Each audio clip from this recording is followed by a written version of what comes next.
আসসালামু আলাইকুম। কেমন আছেন সবাই? আশা করি সবাই খুব ভালো আছেন। তো আজকে আমাদের বাগানের উপরের অংশটাতে আসলাম। তো এখানে কিছু কাজ করতে হবে, তাই ভাবলাম আপনাদের সাথে কিছু বিষয় শেয়ার করি। এই যে নিড়ানি নিয়ে এসেছি পরিষ্কার পরিচ্ছন্ন করার জন্য। তো দেখেন আমাদের বাগানের এই পাশে একটা সুন্দর কলা গাছ আছে। এই গাছটা যদি একটু নিচু জায়গায় হলে আমার মনে হয় আরও প্রায় 1 মাস আগেই আপনার কলার কাইন বের হতো। তো একটু দেরি লাগলো, যাই হোক অসুবিধা নেই। আমাদের আরও গাছ আছে, ওগুলো প্রয়োজনে আপনাদের একদিন দেখাবো। তো দেখেন এই ক্ষেতে আমাদের মিক্স সবজি বলতে পারেন। এখানে আছে পুঁই শাক, এরপর ডাঁটা শাক, এরপর আরও কিছু ফলের গাছও আছে এখানে। তো আজকে যেটা আপনাদেরকে মূলত যে জিনিসটা আজকে দেখাবো সেটা হচ্ছে একটা অনেক ইন্টারেস্টিং জিনিস।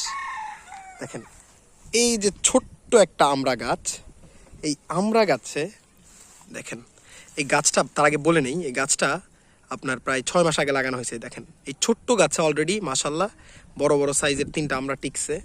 এরপর আরও আছে এই সাইডে আপনার, এই যে দেখেন এখানে একটা ছোট্ট আছে। এরপর এই যে এই দিকে একটা আছে, মোটামুটি এটাও বেশ ভালোই বড় হয়েছে। আর এছাড়াও এই দেখেন ফুল তো আছেই, মানে ফুলের তো আসলে শেষ নাই মাশাল্লাহ।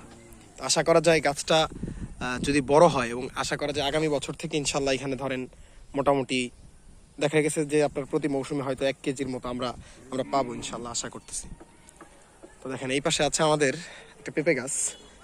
এই গাছের একটা বিশেষ একটা গল্প আছে, সেটা হচ্ছে আমাদের এই গাছটার পেঁপে একবার চুরি হয়ে গেছিল। মানে রাস্তার পাশে, তো এই দেখেন রিক্সা যাচ্ছে পাশে, তো মানে এই বাচ্চা ছেলেমেয়েরা একদিন এসে বড় সাইজের বেশ পেকে গেছিল প্রায়, সেই সাইজের পেঁপেগুলো আপনার চুরি করে নিয়ে গেছে।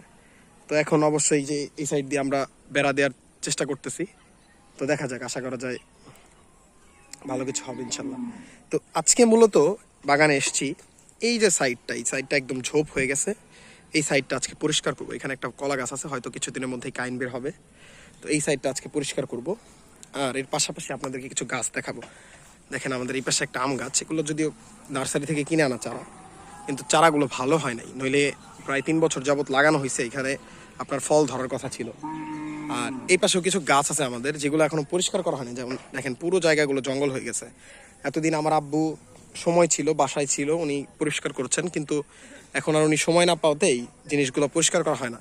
তো আমি চিন্তা করছি যে কাজের ফাঁকে ফাঁকে আমি যতটুকু সময় পাবো এই জিনিসগুলো পরিষ্কার করব, আর এর পাশাপাশি আপনাদের সাথে ভিডিও করে জিনিসগুলো শেয়ার করব। তো দেখেন আরও কিছু জিনিস দেখাই আপনাদেরকে। দেখেন এই পাশে আমাদের এগুলো ডাঁটা শাক। ডাঁটা দেখেন বেশ বড় সাইজের হয়ে গেছে, এবং কালারটা দেখছেন একদম পুরো গাঢ় কালার। এবং এগুলো হচ্ছে আপনার কি বলে, একদম পুরো জৈব সার থেকে লাগানো, এই জন্য হচ্ছে এগুলো একদম সুন্দর কালার এসছে এগুলোতে। আর এই পাশে যেটা দেখতে পাচ্ছেন, এটা হচ্ছে আমাদের একটা মোটামুটি বড় সাইজের একটা জাংলা বলতে পারেন, আমরা এটাকে জাংলা বলি, অনেক অনেক জায়গায় মাচা বলে এটাকে। তো মোটামুটি এটা বেশ বড়। তো এই জাংলাটা আমাদের এখানে আমরা প্রায় 4 শতাংশ জমির উপর আমাদের এই জাংলাটা। তো দেখেন এখানে হয়তো কিছু চাল কুমড়া গাছ, এছাড়া কিছু ধুন্দুল গাছ হয়তো লাগানো হয়েছে, কিন্তু একটাও দেখানোর মতো আমি পাচ্ছি না। পরে যদি কখনো আসে আপনাদেরকে আমি দেখাবো। তো সবাই ভালো থাকবেন।